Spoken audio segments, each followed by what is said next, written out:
My fiancé looked me straight in the eyes and said, "People only invite you because of me. On your own, you're forgettable." He said it so casually, no raised voice, no anger, just certainty. Like he was finally telling me a hard truth I needed to hear. I remember my fingers tightening around the seatbelt, the way the streetlights slid across the windshield as we pulled into our apartment complex. His words echoed in my head like they'd been tattooed there. Forgettable. I swallowed, forced my voice to stay calm, and said, "Good to know." He kept talking about how I should try harder in conversations, how I needed to be more engaging, how I made him look bad when I stayed quiet at dinners. But something inside me had already gone very, very still. That night, I lay in bed next to him, staring at the ceiling while his breathing evened out into sleep. My heart hurt, but my mind was strangely sharp. If people only invited me because of him, if I was really dead weight, if I was, in his words, forgettable, then there was a very simple way to find out whether that was true. The next morning, I made a decision. I stopped going anywhere with him. Not dramatically, not with a fight, just, "No, I'll stay home. You go." Wednesday drinks with his work friends? He went alone. Friday dinner at his close friend Rebecca's place? He went alone. Saturday brunch with his college group, the one he bragged about constantly? He went alone. I stayed home with my quiet routines, my books, my thoughts, and a growing knot in my chest. 3 days. It only took 3 days. Because at that Saturday brunch, one of his closest friends pulled him aside. She leaned in, whispered something in his ear, and when he told me about it later, I understood why his face had gone completely pale at that table. In that moment, his entire narrative about who I was socially shattered. And the worst part? He hadn't just been lying to me, he'd been lying to himself. This is the story of how I tested his theory and discovered that the person I believed for 2 years was quietly dismantling my self-worth, was wrong about almost everything, especially about me being forgettable. I'm 29 now, but when I met Daniel at 27, I felt younger, hopeful in a way I hadn't been for years. I was the quiet type, the woman who preferred slow mornings, long conversations, cozy dinners, small gatherings. I liked depth, not noise. Daniel was the opposite, bright, charismatic, instantly likable. He walked into a room and people gravitated toward him like planets around a sun. We met at a friend's birthday party. I was tucked into a corner with a glass of sangria, trying not to be awkward. He approached with a smile that felt warm instead of performative. "Mind if I sit?" he asked. Most men talk at you. He talked with me. He asked questions, listened, laughed genuinely. When he walked me to my car, he said, "I hope this isn't the last time I see you." That gentle sincerity pulled me in. For a while, our differences worked. I grounded him. He coaxed me out of my shell. He introduced me to his large, lively social circle. Coworkers, college friends, acquaintances who blended into friends, people he somehow always had inside jokes with. They liked me well enough at first. I was quiet, yes, but I was present. I asked them about their careers, their travels, their new apartments. I remembered details. Still, there was always a subtle imbalance in our dynamic. Daniel seemed to need to be the star. When we went to gatherings, he'd shine. Stories, laughter, attention flowing toward him. Me? I was content observing, joining in when I had something real to say. But slowly, almost imperceptibly, he began rewriting the narrative of who I was. At first it was teasing. "Thank God I brought you out tonight. Otherwise you'd never leave the apartment." Or, "I swear people only know you exist because I introduce you around." Said with a laugh, said like a joke. Then it became habitual. Then it became a truth he repeated enough times that I started believing it myself. His friends never corrected him. They didn't know the quiet sting behind the words. They didn't see the way I swallowed them, trying not to let it show. 18 months into our relationship, he proposed. A simple, intimate moment at a lake we both loved. I said yes without hesitation. I saw a future with him, a warm home, shared routines, maybe children someday. I thought we complemented each other beautifully. But even then, the cracks had begun forming. Once we were engaged, his commentary escalated. "You wouldn't have a social life if it weren't for me. People tolerate you because they like me. You need to try harder. Don't make me look bad." Every sentence wrapped itself around my self-worth like a tightening thread. Yet I rationalized it all away. He's just stressed. He doesn't mean it literally. He loves me. He wouldn't say things to hurt me on purpose. And because I trusted him, I assumed my discomfort was the problem, not his behavior. My relationship with his friends was polite, surface level. They didn't dislike me, but they didn't know me either. Daniel always commanded the spotlight, always kept the narrative in his control.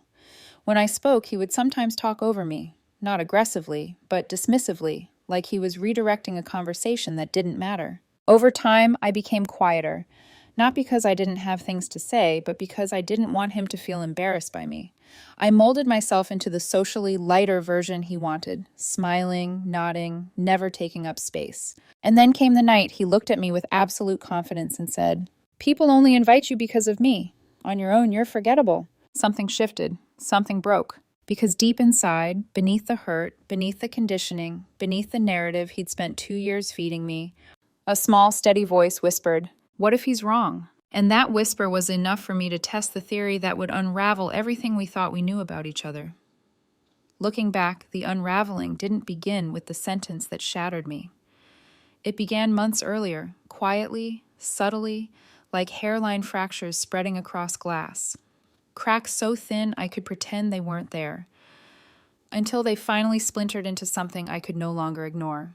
The first signs were behavioral, small enough to seem harmless. Daniel had always been charismatic, but somewhere around the 1-year mark, his confidence sharpened into comparison.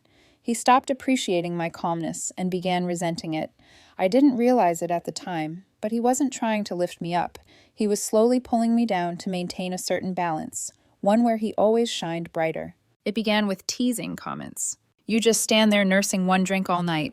Please try not to be quiet tonight. People notice. Don't make me look like I brought dead weight." He always laughed afterward, as if a soft chuckle could erase the sting, and I always smiled politely, as if pretending not to hurt made it hurt less. The worst part wasn't the words, it was how normal they became. Every social gathering became a silent performance test. Every dinner became an evaluation. Every group conversation felt like a spotlight I never asked for. The more he pushed, the smaller I became. His friends didn't help. They weren't cruel, but they mirrored his behavior. Subtle glances when I was quiet, polite smiles that didn't reach their eyes, conversations that flowed around me rather than with me. Daniel always took control of the narrative. If I was quiet, he filled the silence with explanations. "She's shy. She doesn't get out much. Sorry, she's still warming up." Said so casually, so frequently, that people believed it. And eventually, so did I. Then came the first moment I truly questioned him. A dinner party at Rebecca's house. 8 couples, dim lighting, expensive wine, conversations dominated by career flexes and exotic vacations. I didn't mind listening. People are interesting when you let them talk. But I could feel Daniel's eyes on me all evening, waiting for me to perform socially. When we got into the car afterwards, he exhaled sharply, like my quietness had been physically exhausting for him. "That was painful," he muttered. "You barely spoke 10 words." "I didn't have much to contribute," I replied honestly.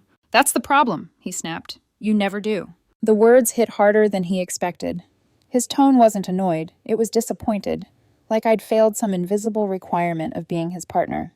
"How does my being quiet make you look bad?" I asked. He pulled into the parking lot, turned off the engine, and delivered the sentence that would come back to haunt me. "People only invite you because of me." Just like that, as if it were fact, as if I should have already known. "On your own, you're forgettable." The sentence echoed in my mind during the days that followed, not because I believed it at first, but because it gnawed at something vulnerable inside me, something he had been wearing down for months. He didn't apologize.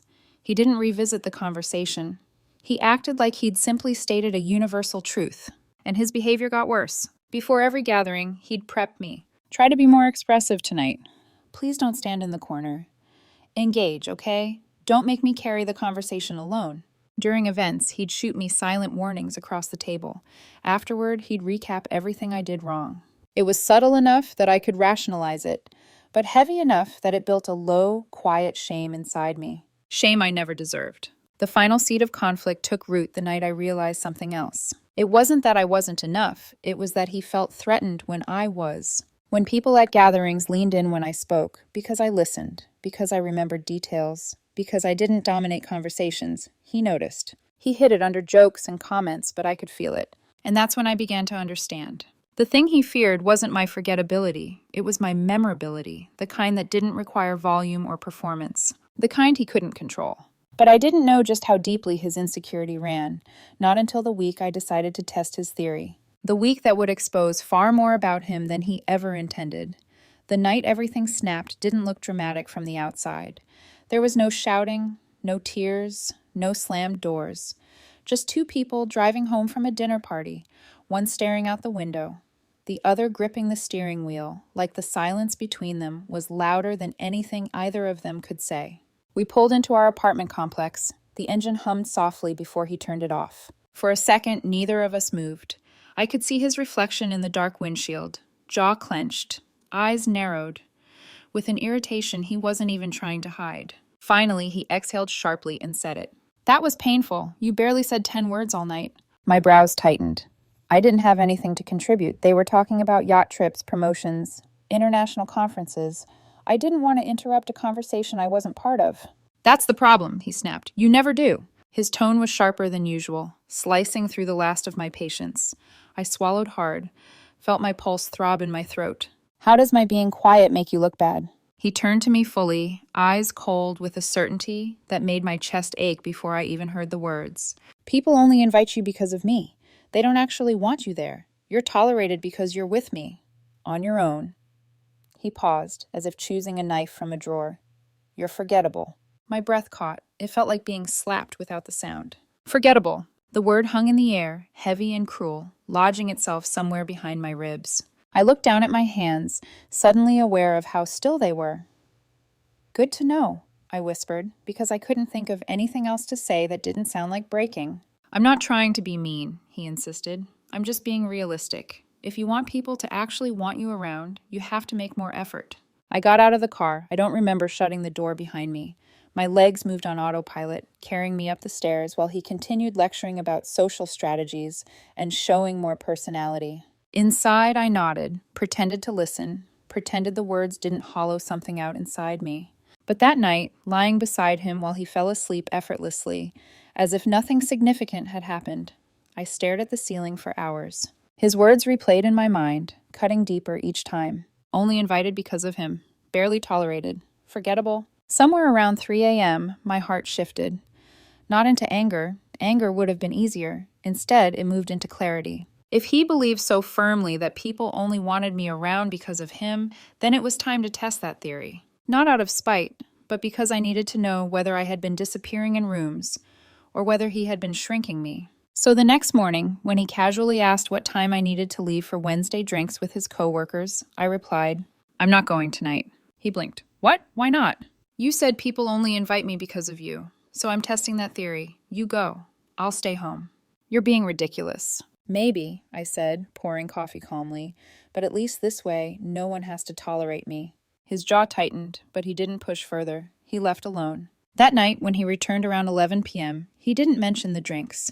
Neither did I. Friday came, Rebecca's dinner party. "Aren't you coming?" he asked, tension creeping into his voice. "No," I said. "You go enjoy yourself. I don't want to be dead weight." His eyes flashed. "People are going to ask where you are." "Tell them the truth," I replied. "I'm being forgettable somewhere else." The silence between us grew sharp enough to cut. He went alone again. When he returned after midnight, he seemed unsettled. He hovered near me, restless, opening his mouth like he wanted to say something but couldn't form the words. Saturday morning arrived. The real test. Brunch with his college friends, the group he loved more than any other. "You're coming," he declared. "No." "Enough," he said, voice rising. "People are asking questions." "What questions?" I asked. "About why I'm not there, or about why you need me there." He stared at me, and for a moment, uncertainty flickered in his expression. But he left alone. That afternoon, when he returned home, his face was pale, shaken, like someone had pulled the ground out from under him. He walked straight to the bedroom without speaking. When I finally found him sitting on the bed, he looked up at me with eyes that weren't angry, but frightened, truly frightened. Because someone at that brunch had whispered something to him, something that shattered the illusion he'd built about who I was socially. And whatever it was, he knew instantly the problem had never been me. It had been him, all along. When he came home from that brunch, pale, shaken and avoiding my eyes, the air in our apartment changed. It felt heavier, quieter, like the walls themselves understood something monumental had shifted. He didn't take off his coat, didn't drop his keys in the bowl by the door like he always did, didn't ask what I'd been doing while he was gone. He just walked past me, slow and expressionless, and disappeared into the bedroom. For a few minutes, I stayed in the living room, hands resting on the back of a chair, heart thudding with a mixture of dread and clarity. Part of me wanted to give him space. Another part needed answers, needed to understand why he looked like someone had delivered devastating news. Eventually, I knocked softly on the bedroom door and stepped inside. He was sitting on his edge of the bed, elbows on his knees, fingers threaded through his hair. He looked like a man who had been forced to confront something he'd spent years refusing to see. "What happened?" I asked quietly. He didn't respond. So I came closer, standing where he had to look up at me. "Daniel." His eyes lifted, and for the first time in a long time, I saw something I hadn't expected to see in him. Fear. "Nothing," he muttered. "That's not nothing," I said. "You look like someone flipped your entire world inside out." Silence pulsed between us. Finally, he swallowed hard and whispered, "Jen pulled me aside after brunch." I waited. "She asked why you weren't coming to things anymore," he continued, voice trembling in a way I'd never heard from him.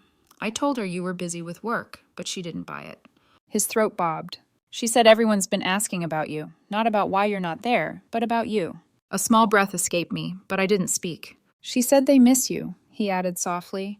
"She said you're one of the few people who actually listens, who remembers details, who doesn't turn conversations into competitions." My heart squeezed, not with pride, but with a deep ache, because everything she said was everything I had once believed about myself before he slowly rewrote me. And then, he whispered, "Jen asked if I'd been making you feel unwelcome, if I'd said something to make you stop coming."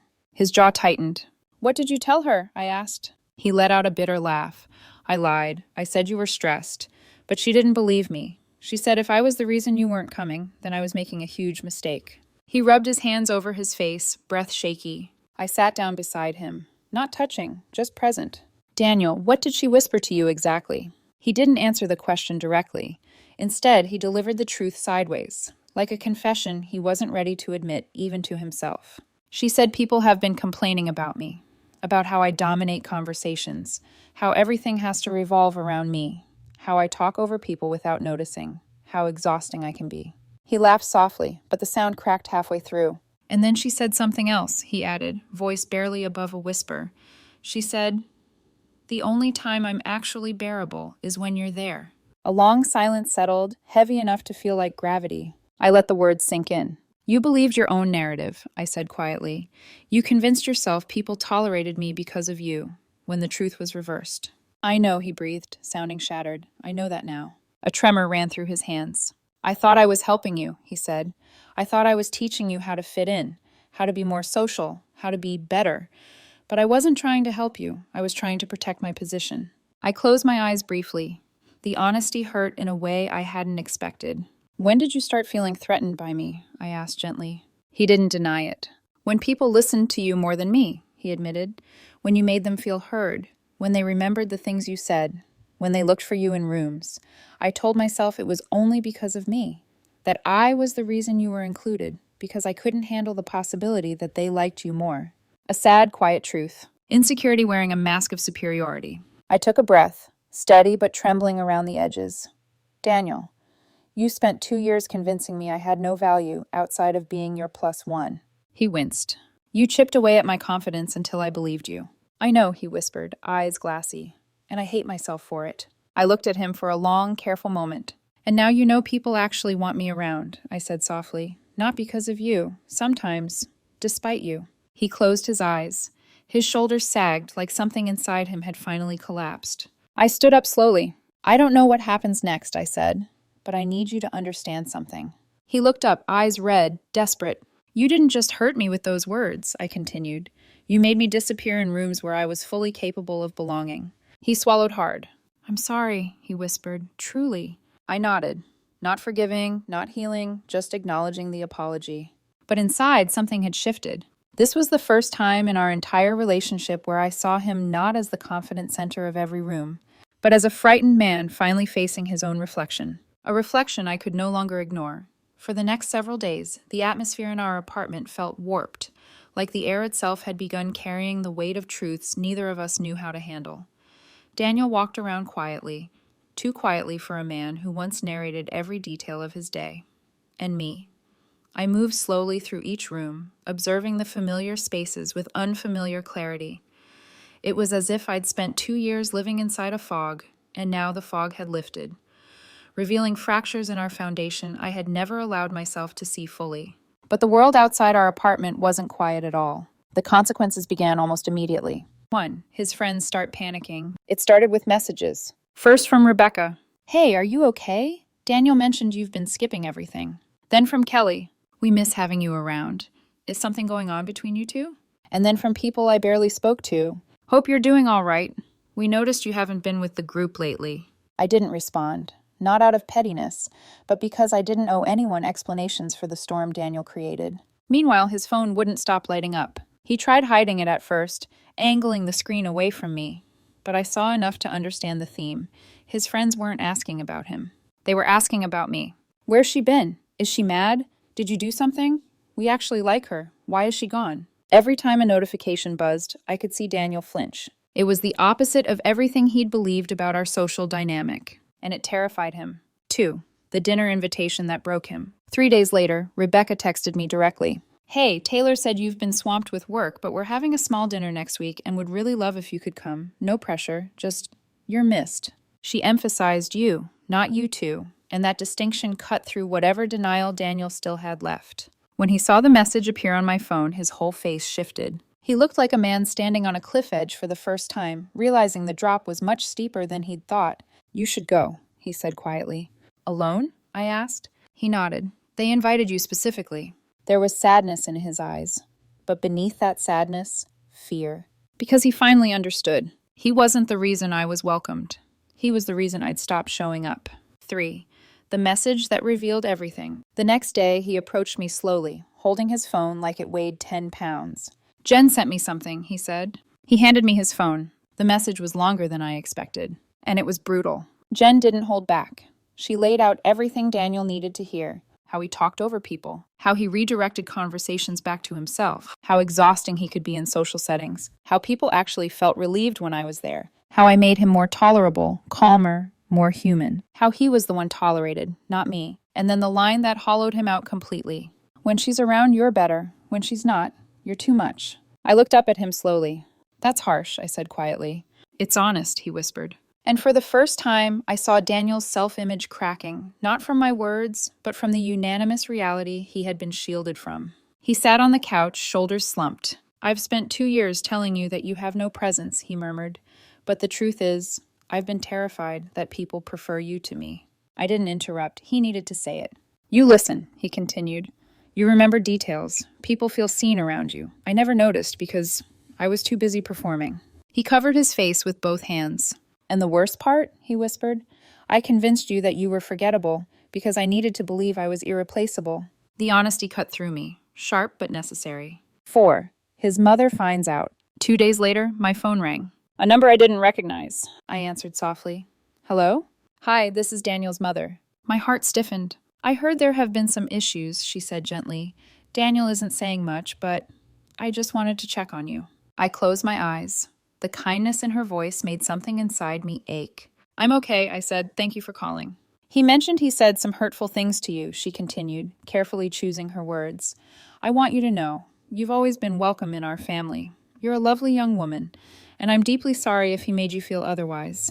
Her words were warm, sincere, and unexpectedly grounding. Thank you, I whispered. Whatever you decide, she added, we'll support you. He needs to learn from this.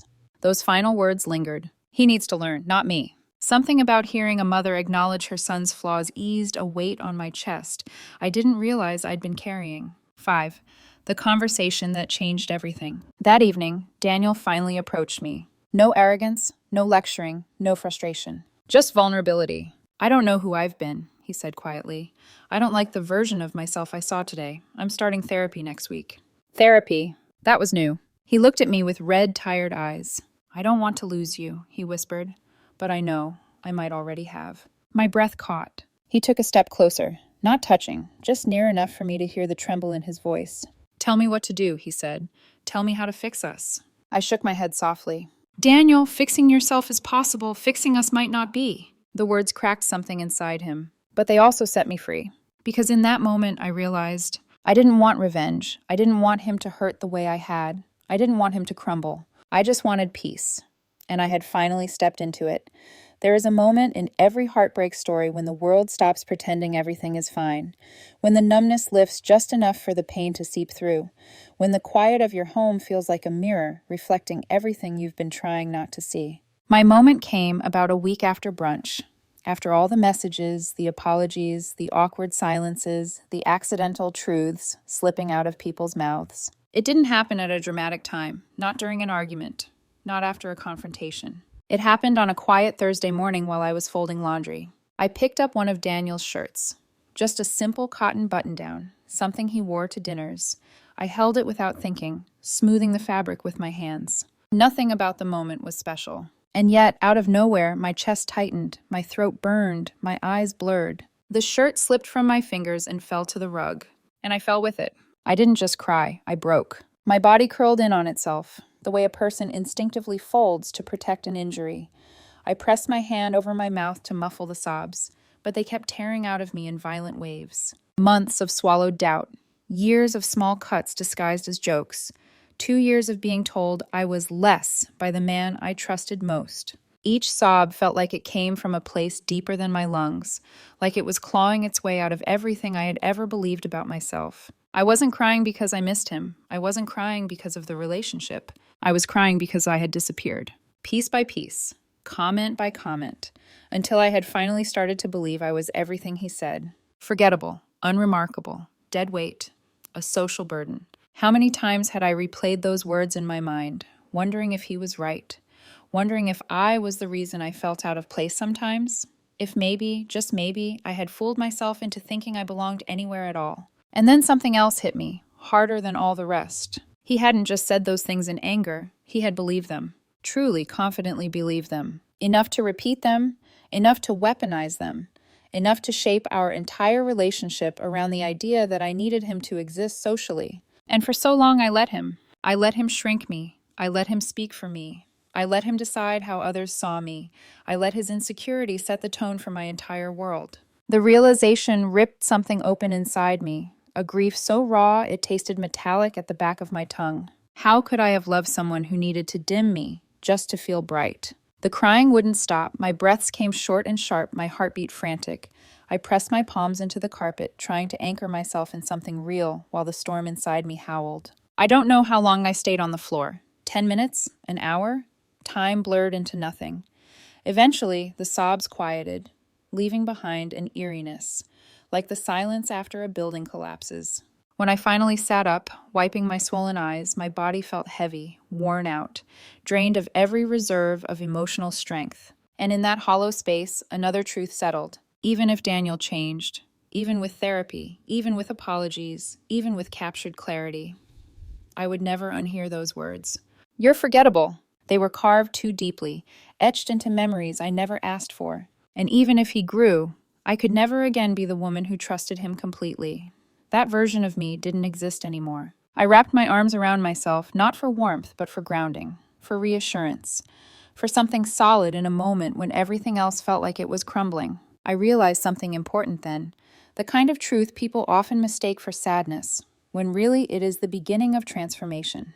I wasn't grieving the loss of Daniel. I was grieving the loss of me. The version of myself I abandoned so slowly, I didn't notice her slipping away until nothing was left but the outline of a woman trying to be small enough, quiet enough, easy enough for someone who needed to shine above her. And in that dark, broken moment on the bedroom floor, I made a quiet promise to myself. I will never let anyone erase me again. It wasn't a fierce vow. It wasn't angry. It wasn't dramatic. It was soft, steady, certain. The kind of promise that grows roots. The turning point didn't come with a dramatic revelation or some grand confrontation. It arrived quietly, like truth often does, through small, unexpected moments that forced me to see myself clearly again. It started a few days after my breakdown, during an evening grocery run. I wasn't dressed for emotional encounters, just leggings, a loose sweater, hair tied messily. I wasn't thinking about Daniel or brunch or the things he'd said. I was just trying to pick the ripest avocados. Then I felt someone freeze beside me. I turned. Daniel stood at the end of the produce aisle, a basket in his hand, looking like he'd seen a ghost. His eyes widened, pain, regret, something softer flickering behind them. "Hi," he said quietly. "Hi." It was a strangely neutral exchange, considering everything between us. He approached slowly, like he wasn't sure I'd let him come closer. "I've been, going to therapy," he finally said, clearing his throat, "trying to figure out why I let other people's opinions dictate how I treat the person I love." I blinked, genuinely surprised. Therapy wasn't something I expected him to choose. "That's good," I said gently. "I'm not telling you to get you back," he added quickly. "I know I broke something that can't be unbroken. I just needed you to know that you leaving was a wake-up call. I didn't realize how much insecurity was driving me until everything fell apart. For the first time since this whole thing began, I believed him. He wasn't performing. He wasn't defensive. He wasn't making excuses. He was simply telling the truth." I nodded once, then stepped past him. "Take care of yourself, Daniel." He looked like he wanted to say more, but he didn't. And that restraint alone told me he was learning something. I left the store with a strange heaviness in my chest, but not the painful kind. More like closure settling into place, quietly, gently. 2 days later, someone unexpected messaged me. One of Daniel's old friends, the only one who had never participated in the hierarchy Daniel created. His text was short. "You were right to step back. He listened to the wrong people, and they pressured him into all of it. This wasn't about you being forgettable. It was about his insecurity." I sat with those words for a long time, because of course part of me knew it. But hearing it from someone inside his circle, someone with no reason to lie, someone who had witnessed the dynamics firsthand, it felt like validation I didn't realize I needed. It wasn't me. It was never me. But the truth was simple. I wasn't forgettable. I wasn't dead weight. I wasn't tolerated. I was valued, liked, missed. And the person who struggled in those social spaces wasn't me. It was Daniel. He had built his confidence on the belief that he was the center of every circle. And when people started gravitating toward me, quietly, subtly, naturally, it threatened him. His insecurity had been wearing a mask of superiority for so long that he believed his own narrative. But now the mask had cracked. The real turning point was quiet, almost gentle. I stood in front of my bathroom mirror one night, brushing my hair, studying the reflection I'd neglected for too long. I looked tired, yes, but not broken. There was a steadiness in my eyes that hadn't been there in weeks. I remembered something Jen had said. "You're one of the few people who actually listens." And something Kelly had said. I missed talking to her about books. And something Rebecca had texted. "We'd love if you could come." 3 women, 3 different circles, 3 confirmations. It wasn't Daniel who made me belong. It was me. It had always been me. I placed the brush down slowly and whispered to my own reflection. Enough. Enough shrinking. Enough doubting. Enough accepting his version of me. That night, I made another quiet promise. I will trust myself again. Not the version he built, not the one his insecurity sculpted, but the woman I had been before he rewrote me. Before he dimmed me. Before he convinced me I was lucky to stand beside him when the truth was, and he was lucky I ever stood beside him at all. That was the moment something shifted in my chest, soft but powerful. Not anger, not bitterness. Clarity. I didn't need to win anything. I didn't need to prove anything. I didn't need a dramatic finale. I just needed to walk toward the life that had been waiting for me, long before Daniel ever entered it. I was no longer disappearing. I was returning. And the woman I was reclaiming? She wasn't forgettable. She was unforgettable in all the quiet ways he never took the time to understand. Fallout doesn't explode all at once. It unravels slowly, quietly, showing its face in small cracks before the whole structure finally gives way. For Daniel, the unraveling began with whispers in his social circles. At first, it was subtle.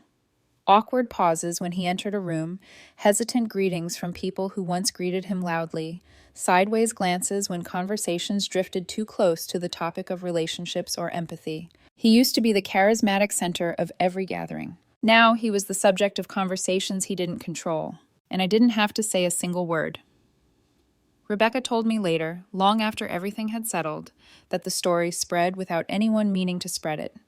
That one person brought up my sudden absence, another passed on something Daniel had said, and then someone else added their piece of the puzzle. Not gossip, just truth connecting itself. People began to realize something was deeply wrong in the dynamic he'd built. One woman finally spoke up at a dinner. "Daniel interrupts people constantly. It's exhausting."